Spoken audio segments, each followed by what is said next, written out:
Eager Raven, Heir of the First Unicorn, Issue 4 is now on Kickstarter. Eager Raven, a half-unicorn, half-human princess, finds herself the unwitting pawn of a headstrong noblewoman trying to avoid an arranged marriage.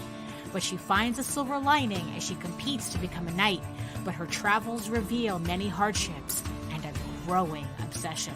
Please check out all of the different levels, and this is also your last chance to collect my popular variant covers. So head on over to Kickstarter to make your pledge today. Oh, what's up, Georgie? What's going on? Morning Brew. Up, dog? Yeah, no, we have a lot going on in the Morning Brew. We have a continuation of the Craze in 10 or less coming up, talking about some subliminal messaging in what is it, in advertising. So we're going to talk about that, and we got some, just off the cuff stuff that we put together for you guys, some announcements. So let's get to it, brother. Let's do it.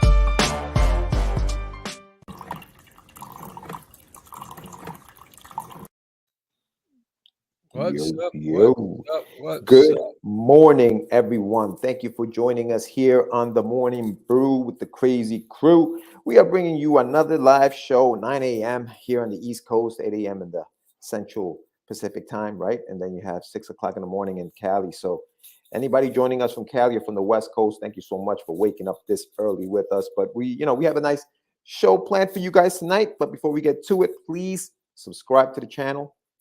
Make sure you like, make sure you comment, hit the bell so you know when we go live, which is nowadays is on Thursday mornings. We started this, what is this, episode 7, Sammy?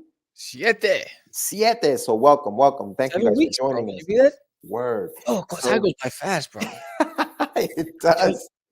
It does, man. It does. And we're having a blast doing it. You know what I mean? We figured, this is a good way to end the week. Yeah. As far as live goes. Because our evening shows there. Good morning. Whitney, I think Whitney's from Cali. Whitney, am I right, Whitney? Are you joining us from Cali? I think she was the one that was joining us or from down there. But yeah, dude. So we have a lot to talk about today, right? We got the subliminal messaging in advertising that you did on the Craze in 10 or less. Yeah. And I can't even speak because I haven't had enough coffee yet. I don't think it's the coffee. How dare you? Say, this kid be throwing darts early in the morning. You just woke up. You still have your robe on. No. Are you ready? On the block, you gotta be ready. On the block.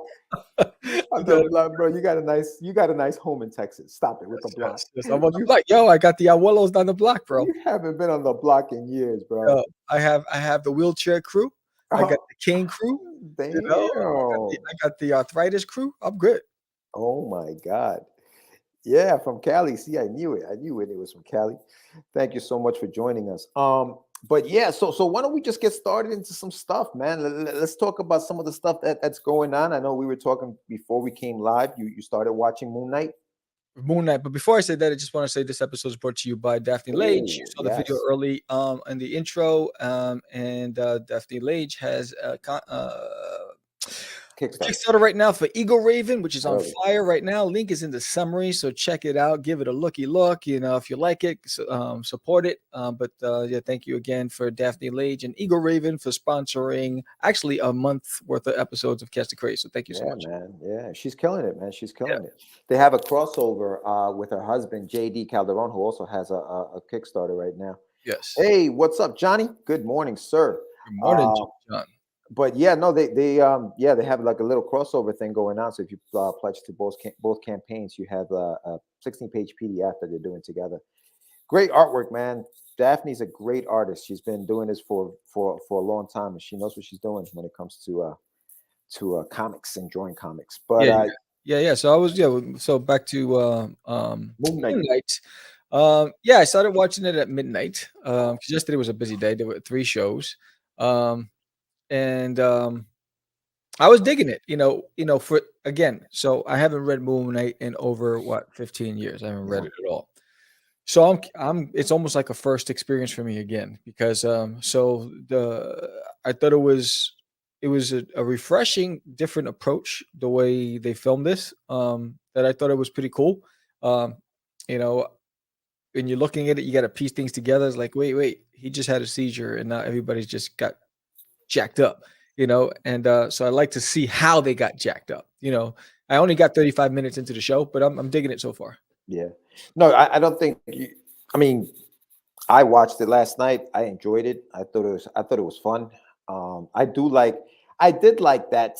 Actually, no, it's funny because I enjoyed the fact that I didn't see how he messed them up. Like he goes into these, like you said, he goes into this his seizures, he forgets who he is, and boom, he wakes up and it's like, yo, what the heck did I do? So they were doing it from his point of view, which was kind of I like the way that they did that. Yeah. That was looking like we're seeing it from his point of view.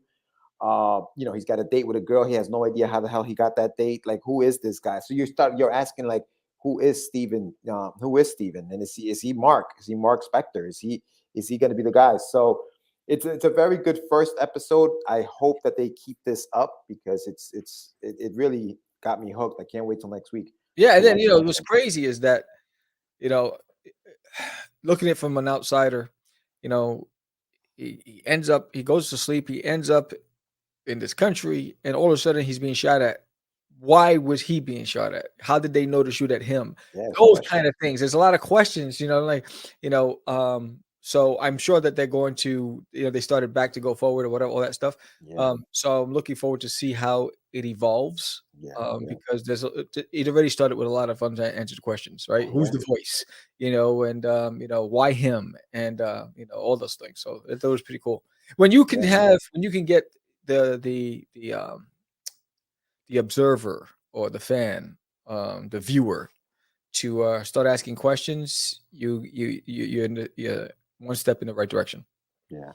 It's cool. You also said you hadn't read the book in a while or anything like that, so everything is kind of fresh in your Yeah, I haven't read the book in a it's a minute. new. So it's good for like people who've never read the book to get into it this way. So yeah, no, it was a good first episode. I did enjoy it, so I'm looking forward to the rest of the series. And it looks like you're pulling some comics out or something. No, I thought I had it there. I'll never have everything ready. But Yeah, I have the original run, man. I didn't even know I had issues 1 through 10 of the original run way back in the day. But I'm not opening those things up to read them. I'm just leaving them I nice don't and open closed. anything. Everything stays in the bag and board. Everything stays in the bag and board. I can't enjoy it. But going from Moon Knight, because I know we have a lot to talk about today, but going from Moon Knight to Morbius, and we talked about this before we came on. Uh-huh. So they're getting destroyed.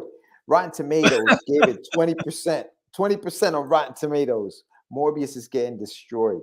And I Hey, don't you know. know what?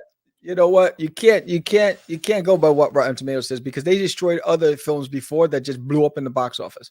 So for me, I always say make your own opinion. The trailer got me. They did a good job with the trailer for Morbius. It was interesting. It was intriguing. I said that's enough for me to go and see it. I really don't care what the critics say because you can send something to 10 different critics and you're going to get 10 different responses. So it's a matter of perspective, so I'm not going to put a lot of weight into that. Yeah, no, so some of the critics, what some of the critics are saying, there's a Dan Morel, and I follow him on YouTube. He does really good reviews. He goes, the movie is a throwback to the mid 2000s comic book film in all the worst ways. For audiences too young to remember what a lot of comic book movies were like before the MCU, here it is, kids. This is what we had to grow up with. So he ripped it. Hey, hated it. Hated it. He sure did, bro. He sure did. Two snaps in the circle. But Vanity Fair gave it a fair review. He said Morbius does eventually become a cluttered slugfest, as all things must. But for much of its run, it is a stylish, intriguingly toned story of a man trying to thwart mortality. So that was nice. That's a Yeah. nice. That's a nice. That's a nice. What you call it? This one was interesting from The Independent. This is a UK based magazine. It said, if superhero movies really are going to dominate modern cinema for the next decade or so, we should at least be allowed a little healthy competition between studios. I hope in the future Sony can put up a better fight than this. Oh, Shots fired. Shots wow. fired. Body blow. That is Yo, bueno. yeah. Oh, snaps to I the mean, gut. yeah. Poor Jared, he's always wanted to do the Joker, right? He didn't get the chance to do it. He got to do it in the Suicide Squad, his version, and people had mixed reviews on it. George hated it. I enjoyed it. Which one? And so here's his opportunity to be to lead his own, superhero based film or comic book based film, and out the gate he's getting smashed. And imagine what that does to somebody like him who's a method actor who he goes all in, and what that does to his ego. Does he take the check and walk away and hang, or does he's like, you know what, I hope this leads to the Joker, because I know that's what he really wanted to do. But see, I don't even think that they're attacking him. It's not his performance; it's the movie itself. I mean, in those reviews, I didn't see anything where they were blasting him. And honestly, I don't even think he's the problem. I just think that and I was telling you this before, with Sony, and the way Sony's handling things so far, they have Venom. And they decide to, because they can't, I don't know what their deal is, but Spider-Man's not in the movie. To me, Venom is not Venom without Spider-Man. So you have a Venom movie without Spider-Man, it doesn't work. Morbius, I don't know. Maybe is it the writing? Is it the directing? Is it the studio getting too involved and saying this is a money grab? We gotta attack while the iron's hot. These are the characters we have. Put them out there. Morbius. That's the next movie we're gonna make. Let's do it. So I don't know. I mean, we'd have to see it. And again, absolutely. I wonder if they're set up the way Disney set up. Because I think when Disney acquired Marvel, I think the first thing they did was get all the creatives into a room and plotted out the next 10 years. They probably plotted out the next decade and said, all right, let's look at the pipeline. What do we want to do? And how do we want to build on this brand? Yeah. I'm not sure if Sony did it the same way or if they just do it case by case. I think it's a case of like, hey, we have a movie. We have the rights to this movie. Superhero movies are making money. Let's make some money. But you can't keep screwing. Well, again, I haven't seen it, but and for me, I'm not. I don't go hard on. There's some movies that I just didn't like. I think it was Catwoman. I didn't the original with Halle Berry. Halle Berry. I was like, Catwoman cannot have open toe pumps. That's just ridiculous. That's just out of here. So I just couldn't get with it. I think it was Daredevil. I wasn't digging. It was. But that's what that Mark Burnell was talking about. Those were the movies from the mid 2000s that we had before the MCU. Right. And he's saying this is what we have in this movie. Now, you got to watch it for yourself. You know what I mean? That's just his opinion. You can either go to the film and put up the bucks or wait for it to come on streaming and watch it there. So you have a choice. Am I excited enough to go and spend $15 to go and watch it, or do I wait to come on streaming services and get all the spoilers and all that other stuff? By the time I see it, it's already ruined. Yeah. For me, and then he's like, I don't know if I want to watch it now because I basically know whatever the hell happened on it. So you have a choice to make up never go by what a critic says. No, and you know what? Because it also works the other way around. There's movies that critics have loved and I've hated. You know what I mean? Like, yeah. So it can go either way. Yeah. It can go either way. But right now, Morbius is getting blasted. The funny thing is that sometimes you get such a bad review or you get such a bad rating, and that'll make you go watch the movie. So it's almost like this is working in a way where it's like, you know what? It's that bad? Nah, come that's on. But that's how it works. It's like that reverse psychology. And sometimes you can think it's like someone as big as Rotten Tomato. Are they in line with the networks? Here's some money, trash it so I can get some people to go and see it. Or, you never know. But again, we'll see. I think the trailer was good enough to catch my interest. So I'll make my decision when I see it. Are you going to watch it though? Are you going to see it? I haven't gone to the theaters in a minute. So that's the hard part. So I wanted to go see The Batman in the theaters. I'm actually going to wait till it comes on streaming services now because it's too late for me to go to the theaters to see it. So it's like, so we'll see. I think for me to go to the theater, I need something as epic as Lord of the Rings. I need something, like really catch my attention, for me to go to the theaters again, See, I went to see Spider-Man in the movies, and that I left the movie theater like, wow, that was great. I went to see the Batman in the movies, and I came out saying, whoa, that was long. So it really. Whoa, easy. It's 9 o'clock in the morning, dog. It's 6:14 a.m. for Whitney. What are we doing here? Jesus Christ. I didn't say anything. I don't know what you're talking about. Oh, okay. Yeah, you didn't say anything. My bad. Let's move on. Let's move on.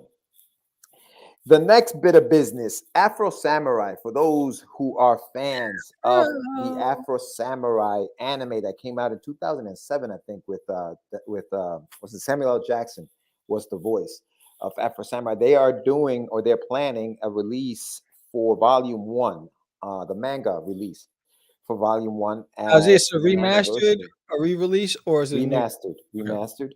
It's a Volume 1 remastered with a brand new cover by the creator Takashi Okazaki. 6ix9ine?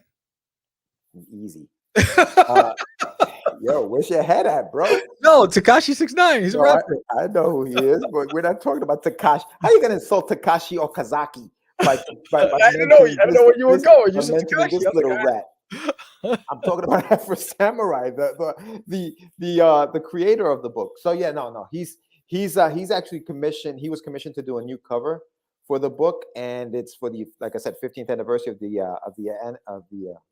see, Johnny knows, of the anime. And so Volume 1. So now it originally was released as like a manga, so I'm thinking it was a little smaller. This one's going to be full size, which is what the creator actually wanted. He wanted it to be released that way because he was a big fan of hip hop, and he was a big fan of our, like, just the Eastern culture.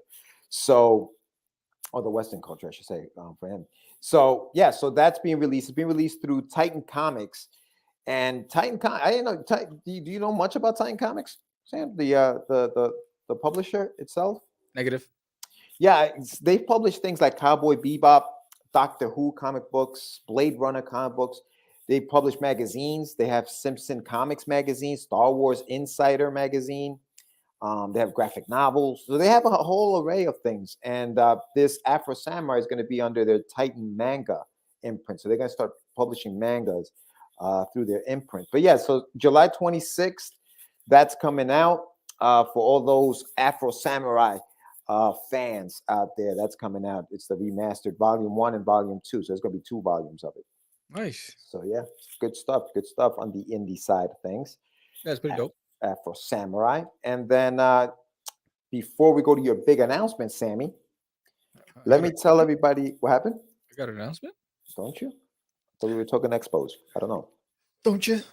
Don't you? Oh, wow. All right. Well, listen, this weekend, before we go into our topic also, this weekend, if you guys, and Whitney, I don't know where in Cali you are, but WonderCon is going down in Anaheim. It's going down for real. That's right. April 1st through the 3rd. Some of the guests, Kevin Eastman, Kevin Smith, Scotty Young, they'll all be there at the show. So that's going on this weekend, April 1st through the 3rd. So if you're in Cali, if you're in the West Coast, go check that out, WonderCon. I've been wanting to do a convention, man. I just, I just haven't had the time to do so. I wanted to do WonderCon too. I missed the deadline. You did? Yes.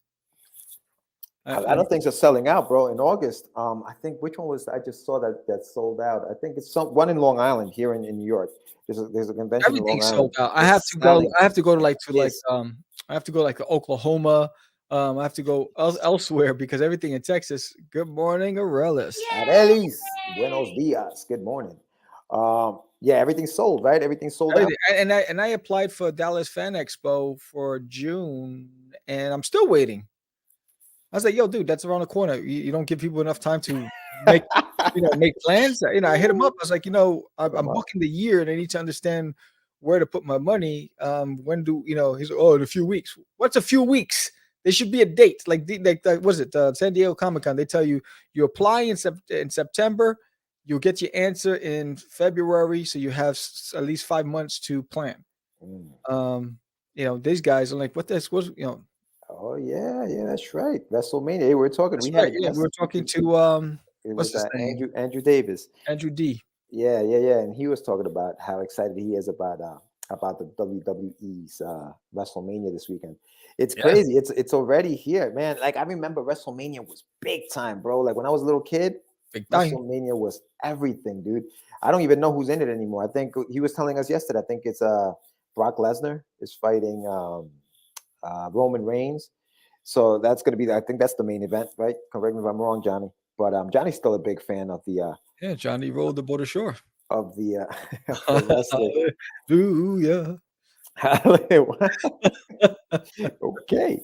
Also happening this weekend, the Mocha Arts Fest, April 2nd through the 3rd here in This New York weekend. City. That's Yes. right. Arroyo's Caporos is going to be there. Anibal Arroyo will be there with his book, Steve's Closet. Little Steve's Closet. Check him out on the show floor. He is going to be C234. C234. So check out Anibal Arroyo and his Little Steve's Closet is going to be there. Other people that are, or other organizations that'll be there for those kids who are looking, or parents who are looking to get their kids into, they like to do comic books. What do I do? The High School of Art and Design will be there. Oh, nice. So that's C232, C233, right next to our boy Anibal. You just gave me flashbacks, bro. So the High School of Art and Design. So I was in junior high school, and again, remember I was a B student. So there was A, B, C, and D students, right? So you knew where you were based on the number for the class. So I was a B student. So because of that, I wasn't an A student. I couldn't go to the High School of Art and Design when I applied. I had to go to Hillcrest High School and do that for a year, and then get my grades up, and then try to get a transfer to the School of Art and reapply and send your portfolio and all that stuff. I was so disheartened by that idea that I couldn't go, and because that would have changed the whole trajectory of my life. And that really just messed me up, where that's when I started, hanging out with the squad and being a knucklehead. You couldn't get in because your grades weren't good enough? Is that what it was? Because I was a B student, a B plus. I wasn't an A student. So you needed to have an A, maintain an A standard and besides your portfolio. And so because of that, I had to go and do 1 year in another high school, which was in Jamaica, Queens, and it's tough neighborhood, the whole bit. And I didn't want to do that. So I was furious, and so I gave up on that whole idea. I said, I'm not gonna go reapply. Well, you should have taken me for the first time. And when you're young, you get so pissed off, you don't think straight. And in hindsight, I should have just put my head down into the books, get that A, maintain it, and then reapply, because that's where I really wanted to go. Yeah, no, it's true, man. When you're it's crazy. Terrificon. Your kid's heart, bro. Yeah. Johnny, Terrificon is not till, I think that's at the end of July, though, right? Correct me if I'm wrong. This is just for the weekend stuff that we're talking about for this weekend. Also, what up, Anibal? We just shouted you out on this one, on this segment here. The Mocha Art Fest. We're talking about that right now. Sequential artist. There's a sequential artist workshop also at the festival. So any artists who want to do comics and stuff like that, that's probably a good workshop to check out. And that's happening in A123. So head out to the Mocha Arts Fest this weekend, April 2nd and the 3rd. Check out Mr. Anibal Arroyo and his stuff that he's got going on. Number C234. Some highlights: the High School of Art and Design, Sequential Artist Workshop. There's tons of other things. If you go to the website, check out everything that's going on this weekend there. But yeah, those are some of the things that stood out to me. And then the final one that I just wanted to give a shout out, only because we know a couple of the artists who will be there. Retro Expo, April 2nd. This is a one-day show in Tiverton, Rhode Island. Last weekend of July. That's what I thought. Yeah. Rhode Island. I spent my summers in Rhode Island when I was a kid. Did you? What part? Providence, Rhode Island. Yeah, I like to go to Newport. Yeah, because my mom would send me to my grandparents in the summer. I loved it. My grandfather was ex-military. He was in the Korean War. He was an MP. He was a bad mofo. Ripped like Bruce Lee. Ripped. Skinny dude, but ripped. And so we'd go out there, and I remember when it was my fondest memory of my time with my grandfather was it was storming, rainstorm. And I had a friend named Mehdi across the street. He was Asian, and his sister across the street. So it's raining. My grandfather says, because I'm standing in the windows like, oh, we can't go outside. And I'm like kind of sad. He goes, put on your swim trunks. but he said it in Spanish. So I put on my swim trunks. I said, why? He said, come with me outside. He has his swim trunks. We go outside in the rain. He says, here's a bar of soap. This is how we did it in the jungles, in the military. And he's just out there. And I'm like, so that the neighbors came up. The father came with his kids, and we're all out there just having fun.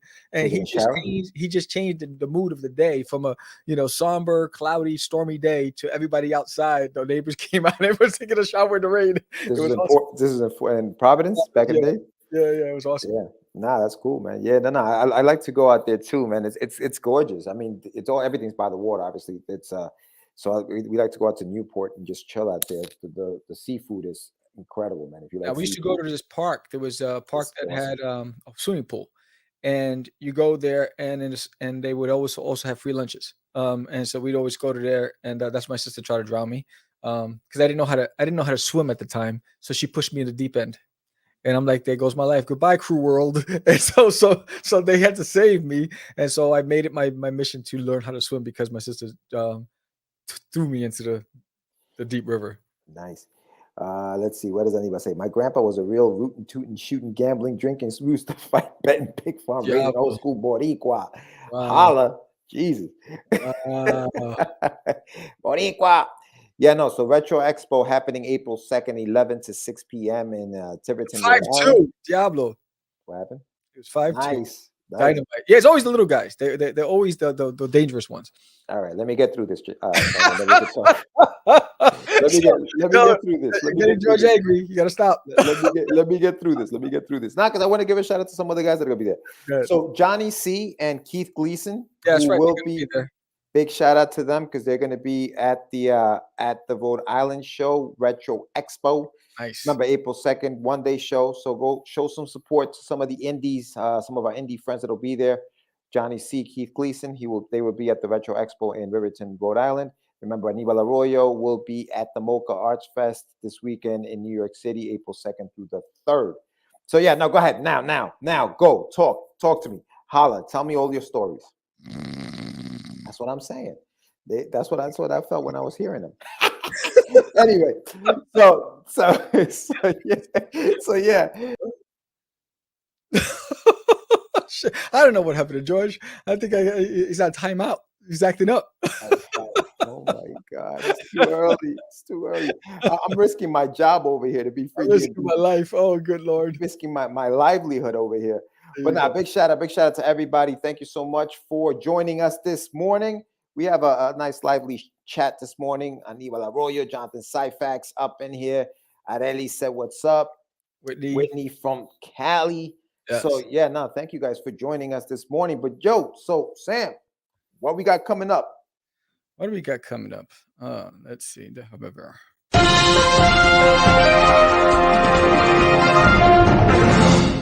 Vengasaki. Holla. Vengasaki. Tops in the Bronx. So I don't know if most of you have ever heard of the Licensing Expo. It's an event where all of the newest brands that are coming out in 2022, 23, all the new licenses, the new films, the new toy lines, all that stuff, and all of the aspiring creators are pitching their products out there. So I decided that I will be attending the expo this year, and I will be pitching everything from Cats to Craze to all the comic books, all the kids books, and that's I'll be out there for the last week in May, from the 24th to the 26th. And so I have a lot of work to do from now to then. A whole lot of work to do to get ready for it. Oh, thank you. Yeah, thanks for the shout out, Mocha. Yeah, you'll kick butt at the Mocha. Yeah, so I'm excited about that. It's the world's largest licensing event and trade show. I will have a booth there, and so right now I'm just working on all the collateral that I'm going to need for that, and all the stuff, and then start setting up meetings, and try to make sure that the 3 days that I'm out there, that every single day I can line up meetings from start to finish. So it's a big event. It's a shot in the dark. It's an opportunity to network, make connections, meet people in the industry, let them know that these properties exist and they're available for licensing, and then hopefully walk away with some good leads. So that's the deal. Yeah, I mean, listen, it's not the first rodeo. I mean, there was an appearance made there back in 2007 before, and Yeah. good things came out of it. Unfortunately, then things happened, and left the game and stuff like that, and things didn't go the way you had planned. But there's definitely some positives that come out of those shows, and I think that licensing is one of those shows where, like, it's, as much as we love conventions, and I had this conversation with Johnny all the time.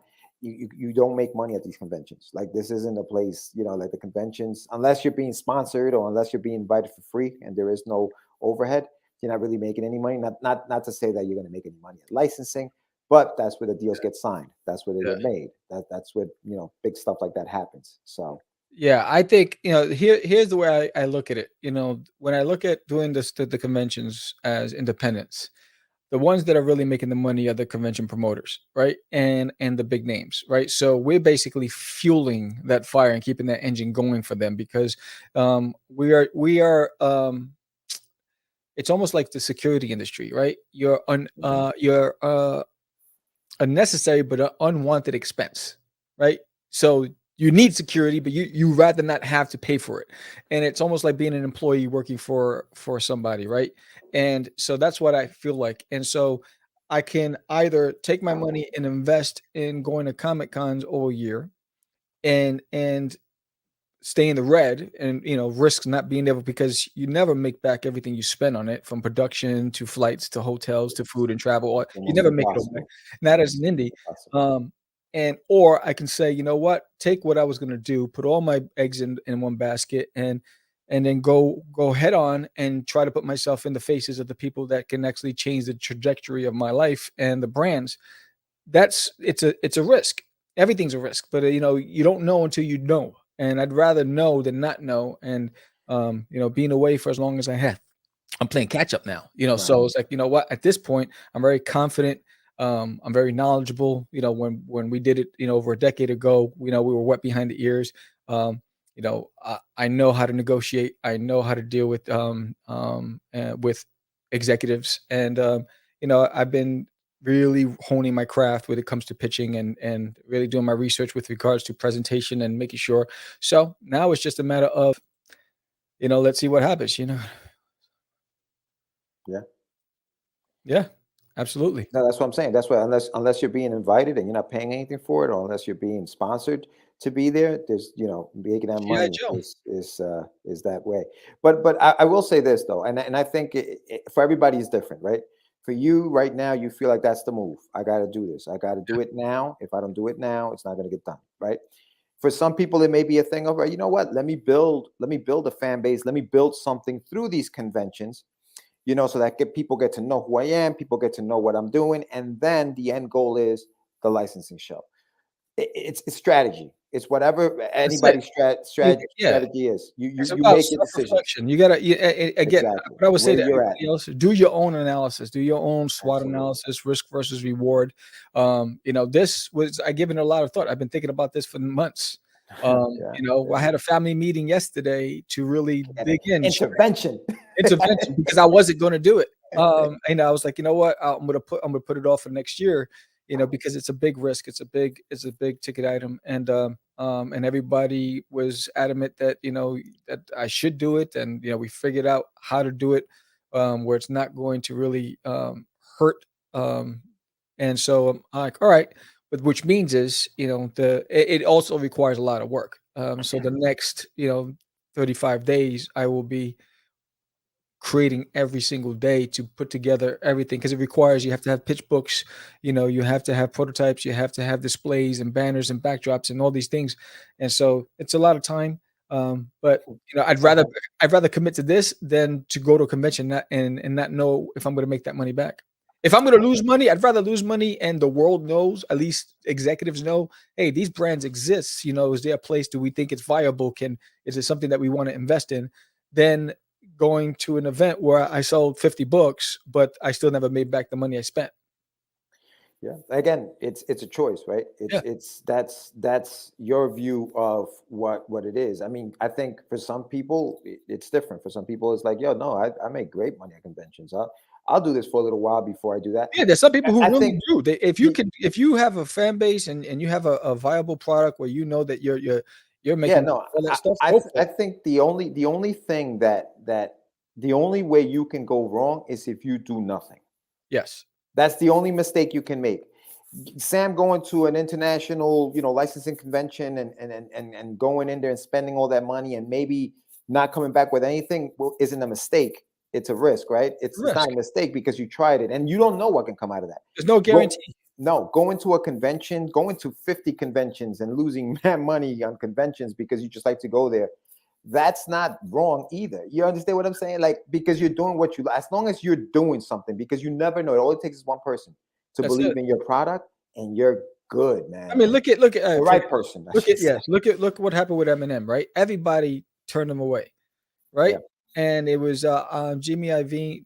He told Dr. Dre, "Yo, check this demo out." Dr. Dre heard it. He brought him over, signed him, right?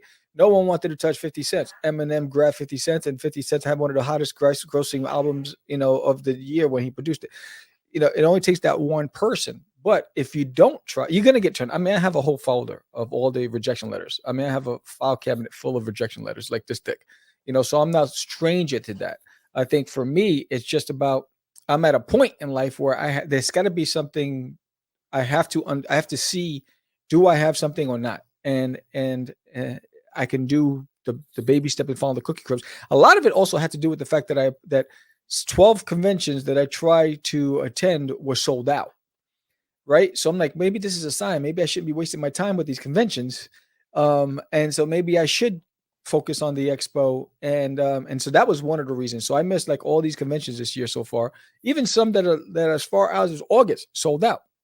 They want you to buy the big exhibitor booths. And I'm like, I'm an artist. I can't, I'm going to buy a $2,000 booth when, that's like what I probably will make $300, $400 at a show.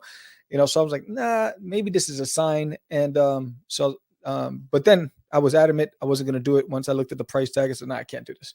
And then for some reason, everyone decided to come over, sit me down, and we did an analysis, and we said, let's do it. So. Yeah, no, I mean, in one of our future shows, you guys will see we're talking about consistency, and that was one of our topics that we were talking about. And I think part of that consistency and what helps with consistency too is support of whether it's friends, family, other indies. I think having a support system is very important, and I think that's what helped you in making that decision was that support system. Yeah. People standing behind you and saying, "Yo, dude, don't worry about it." Because if they didn't, I wouldn't have done it. Correct. Because if that wasn't there, this wasn't getting done. So, surround yourself with people who are going to support you in a positive way. Yeah. And the positive way doesn't mean yes men, right? Because you don't want yes men. You know what I'm saying? You have to move fearlessly, even if you're scared to death. That's right. That's right. That's right, Johnny. Yeah. And believe me, I think I am scared to death. Yeah. Yeah. No, but I think that you need to have. You don't want yes men on your corner either. People who are just going to say, yeah, that's a good idea. Yeah. When they know it's stupid, don't do it. I think that you need to have people who are going to say things to you that'll make you think. You still got to make your own decisions, but at least now you say, well, you know what? I didn't even look at it that way. Let me think about that and see what I do. And it's tough, man. When you're and we always talk about the indies and publishing and self-publishing and stuff like that. It's not easy. It's not easy because like John said, fear is a big factor in all of this. Do what works for you, know who you are, what you are capable of, and don't stop doing it. That's right. Yeah, so I only have one mode, and it's beast mode. I don't know how to work on a slower pace. I just don't know how. I tell you this, and I tell Sam all the time, dog, you gotta slow down. I don't know how to slow down because you call like we talk sometimes. He's like, "Yo, dude, I woke up this morning, I couldn't see." I'm like, "What?" I couldn't see, yeah. Bro, what? Yo, bro, slow down, dude. Like, yeah, I don't. And that's the thing. It's like falling and hitting my head, and then all these things. I said, time is precious.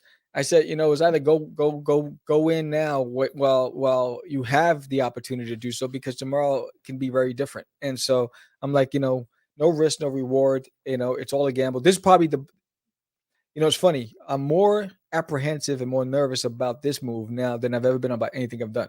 Like I got a pit in my stomach, like, whoa, Because you're older. yeah, so I was like, I got to make this happen.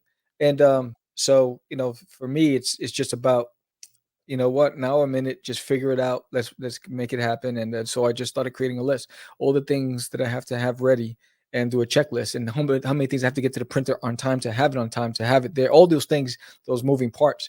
So Yeah, because the thing is in May 24, 25, 26. Yeah, it's right around the corner. It's right around the corner, really. 6 weeks away, 7 weeks away. So it's before you know it, it's there.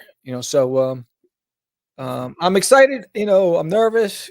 But if you don't do it, you don't know. Yeah, and this is going to be the perfect way for you to sell yourself, and try to somehow reach people that you may not reach at a show, because the people that are there to buy they're specifically there to licenses. Look for new brands. Yes, exactly. Yeah.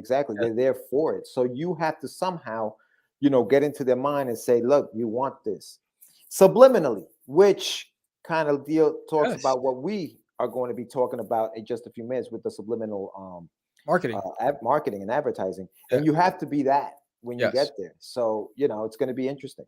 It's going to be interesting. So that's the news for today. So before we go into subliminal marketing, we want to remind you that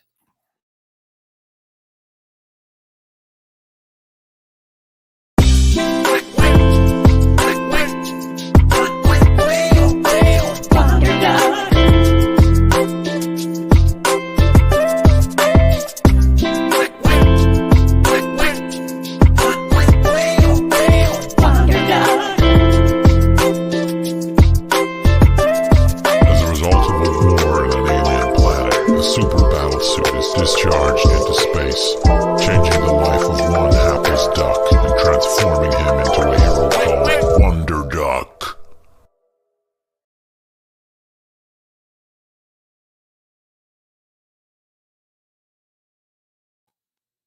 Barry White cost me a lot of money for that. All I know is Barry wasn't cheap. I'm telling you. The only thing that I could honestly hear is Wonderduck. I'm like, what's he saying? And then I hear Wonderduck. I said, okay, there it is. He's smooth, baby. He's smooth. Nah, man, big shout out to Morgan Quaid who did that for me, man. I appreciate that. But Quaid. So subliminal marketing, Sam, talk to me. What sparked the idea for that topic on Monday? Subliminal marketing strategies. What came from that? I forgot what it was that sparked the idea for it. But I did the Crazy Nintendo Less. If you haven't seen that episode, check it out. But I pulled the information from some of the subtle marketing strategies, and I was like, why do corporations feel compelled to have these subliminal marketing strategies? Well, obviously they're very effective because they generate billions of dollars in revenue. And so then I think it was one of the things was when I saw an article about how kids' cereal, the characters are looking down. That's all I can hear too. Yeah, the characters are looking down, right? And so the article said the characters looking down because they're targeting the kids. They want to make eye contact with the kids, right? So I pulled up all these images of kids' cereal. I was like, oh snap, they're all looking down. So I think what happened was when the industry became aware of it and consumers became aware of it, there was like this challenge to it. So then you started seeing some of like the rabbit tricks. They started changing where he would look because of that. But for the most part, they were targeting that. But here, like you'll look at some of these, where is it? Bang. Like this subliminal marketing strategy, right? So Pepsi decided to say, have a wish you a scary Halloween, and they have the Coca-Cola cloak over the Pepsi can and saying it's scary to drink Coca-Cola, right? And it was just they didn't say, drinking Coca-Cola is scary. They just say have a scary Halloween, right? So then Coca-Cola comes back and says, everybody wants to be a hero. and they used the cloak to their advantage. They didn't go and try to go and come up with another campaign. They said, "Yo, we're going to use that same image." It's Right? funny, man. When I was in school, I was taking business courses, and one of the things that they said in marketing is never use, never use, never use a competitor in your ad because they can flip it on. Because all you're doing is you're giving them Ammo. free advertising. Yes. It's a mistake, and this was a mistake on Pepsi's part, because in trying to bring down Coca-Cola, all they did was give Coca-Cola free advertisement, and then gave them a free ad to use where they turned it and they became the hero of that ad, and you became, so the zero, so to speak. Yeah. So this was, I mean, Pepsi made a big mistake with this. That When I was saw because this, they flipped it on them. It was why like, would you do that? oh yes, that was no Never bueno. do that. No bueno. But I mean, when we look at this, I mean, the Milwaukee Brewers. I mean, how brilliant is it that they have the catcher's mitt with the ball in the middle, but it's the B and the M, the Milwaukee Brewers, right? It was just subtle, but it reminds you of that. I mean, so you think about the impact. Pirates of the Caribbean, the shape of the Mickey Mouse ears, right? Think about the impact. Everybody knows the iconic Mickey ears and its impact on society. And I mean, it's a $3.7 billion franchise. So when you look at those things and how subtle they are, like I didn't pick up on the fact that Baskin Robbins, the pink, I didn't even pick up it was a 31 flavors. Yeah. Yeah, and that's just brilliant. When you look at these things, Amazon, A to Z, get baby. you from A to Z, and you get the happy face with the swoosh.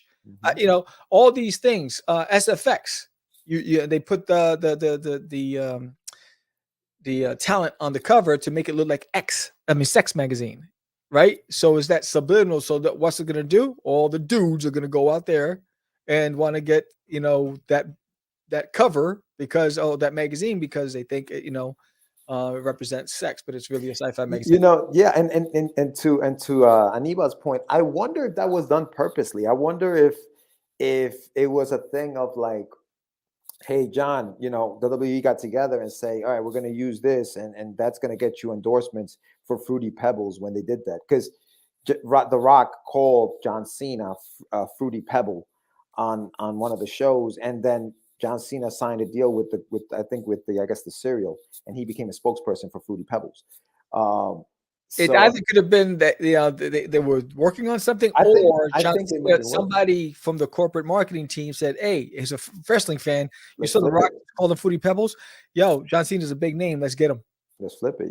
Yeah. So I mean, again, another way to flip things. So Tostitos, I get pick up on the fact that it was two friends eating a bowl of Tostitos, chips and salsa. That's brilliant. Just look how subtle that is. Look at this. I think this was a beautiful piece, the Spartan Club, right? So you have the golfer with the full swing, and it shows the swing flow, but it's also the head of a Spartan, with the helmet and the face of a Spartan. All these also go into logo design. When you're designing logos, this is the kind of things you need to know. Yes. I mean, look at the arrow in FedEx. That I didn't even pick up on.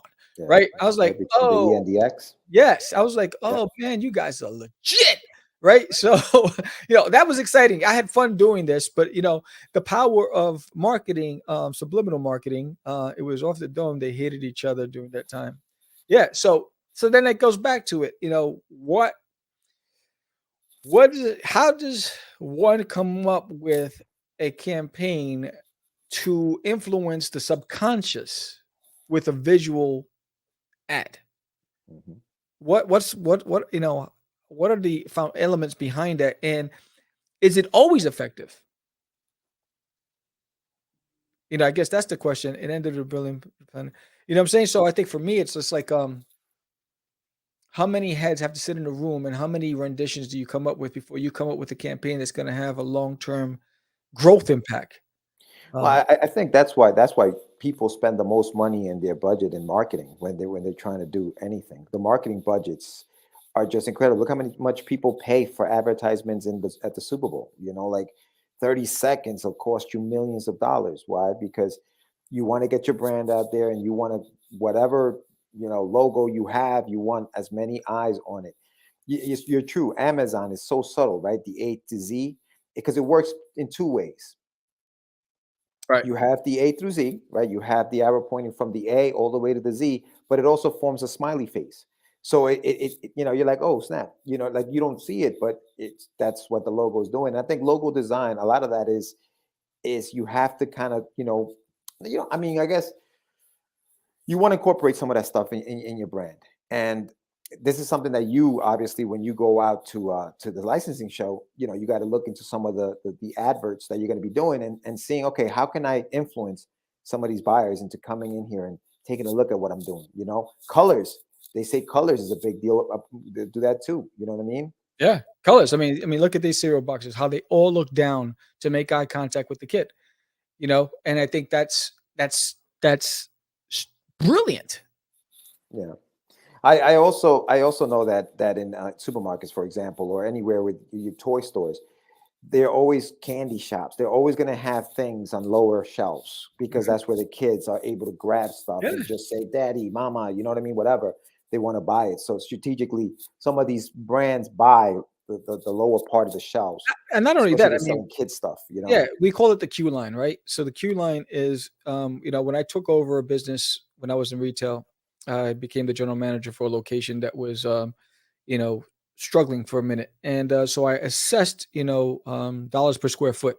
And the Q line, which was that line that you enter and it has all the fixtures with all the knickknacks, that was a good. That's what you're waiting, like when you're waiting online. Yeah, waiting line. To wait. It's called the Q line because you wait to be called up to go pay. That's the lingo that you guys use. Yeah, but like if you're waiting online to pay for an item. Yeah, you can call the bank line, whatever it is. It's your next in queue.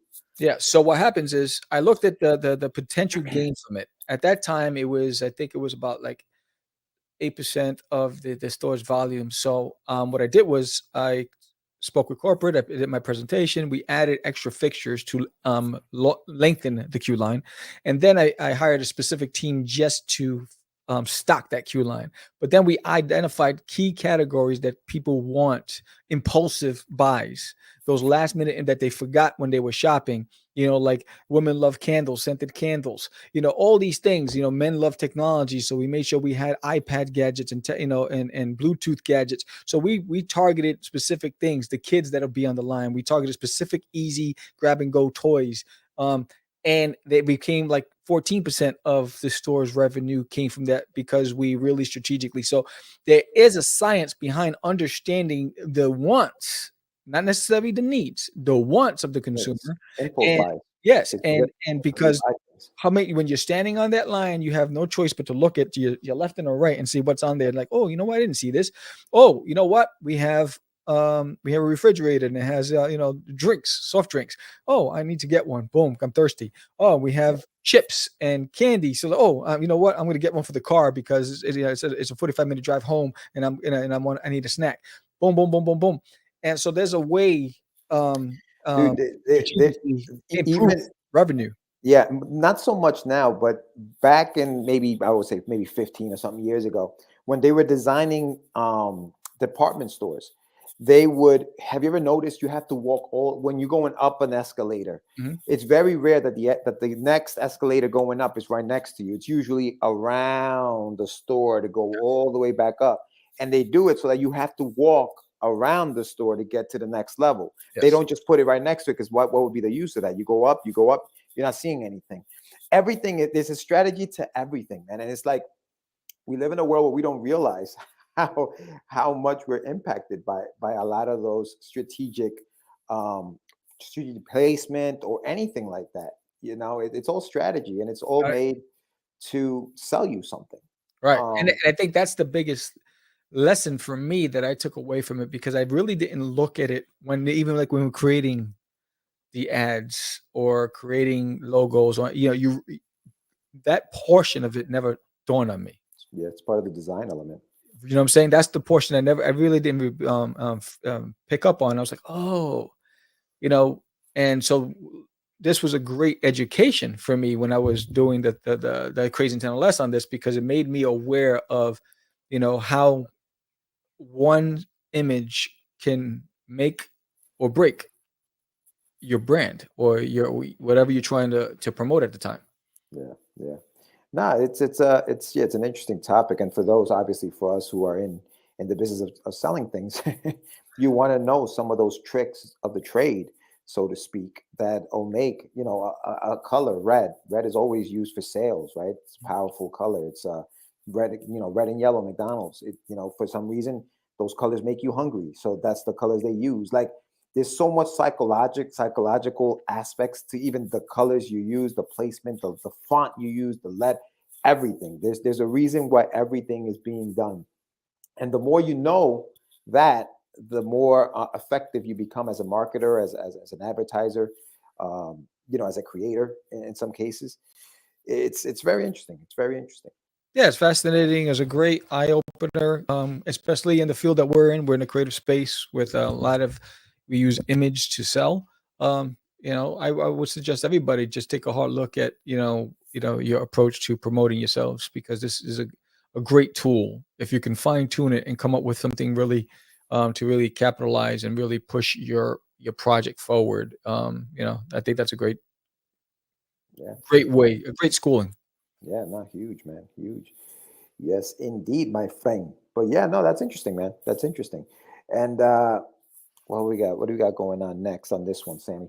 Yo, so tomorrow, Friday, don't forget that the replay of our show from last night with JD Calderon will be on the channel. So you guys want to check that out on April Fool's Day, April 1st. Are you a big prankster, Sam? Do you play jokes for April Fools? You're talking to me. Well, I'm not April Fool. Everybody sees it coming. Everybody sees it coming. I'm just a prankster all the time, every time.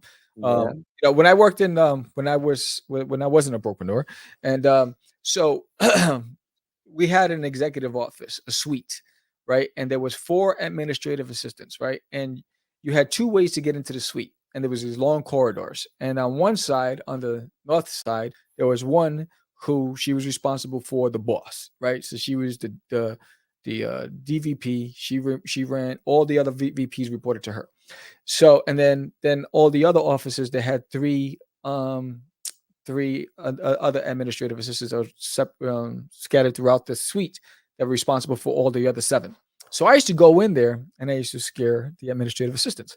So I go in and I would do something as subtle as, because they'd be so caught up booking meetings, typing memos, all that stuff for their bosses. And I go behind, I just did this. That's the screams, right? And so I remember all the VPs start running out the office. The ladies threw me in the closet and closed the door, and they go, "What happened? What happened?" And they go, "We're so sorry. We saw a mouse." So they didn't want to blow me up to all the bosses. Wow. They threw me in the closet, and then I came out. They go, "Stop doing that." I had a boss. He was such a blowhard. He was such a boisterous dude, right? So everyone was afraid of him.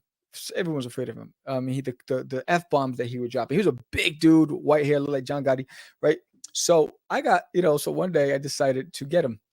So I take duct tape and clear duct tape, and I leave his door half open, and I put tape.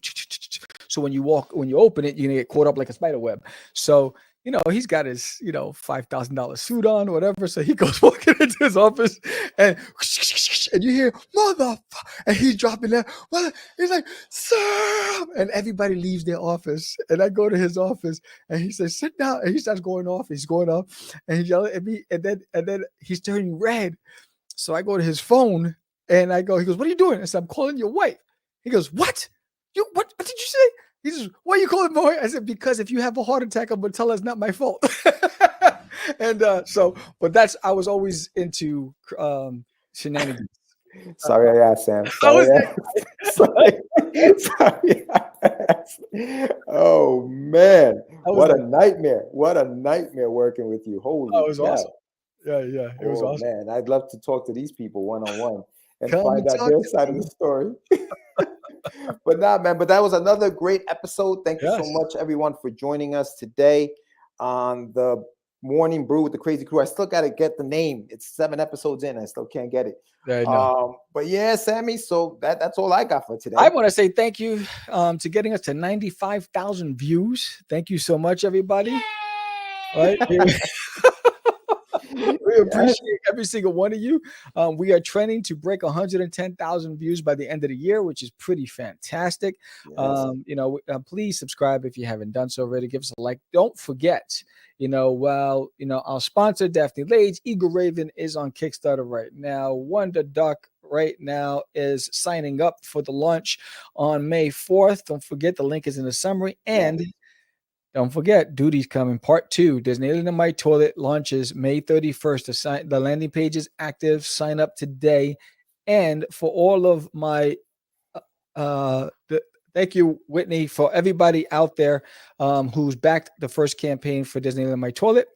The books arrived yesterday. Today, I start working on the first tier rewards. So everybody who got just a single issue, I'll be packing that up today because I think it's about 18 of those. I'll be packing those. Those will go out tomorrow. So every day I'm doing about 20 packages. So hopefully I'll be done by Monday. The last package will go out Monday, and you guys will get it by the end of next week or the week after. So for those of you who have commission covers, I'm working on those. And the only thing I'm waiting for it to come in the mail is the coloring book and the guidebook. Other than that, everything is already here. So I do want to say thank you all who supported issue number 1. You're going to love issue number 2 even more. And if you read the digital version, please let me know what you thought. But yeah, so thank you, Whitney. Thank you, Aurelis. Thank you, Johnny. Thank you, Arroyos Capoyos. We appreciate every single one of you. With that said, I'm saying the Crazy Man Rare. Yeah, and also just go to the show notes and click on the links on there. If you've already signed up for the Adventures of Wonderduck, let me know because I want to send you some stuff. I'm George the Human Medina. Peace. No, there's no bueno. There's no bueno. But with that said, we are out.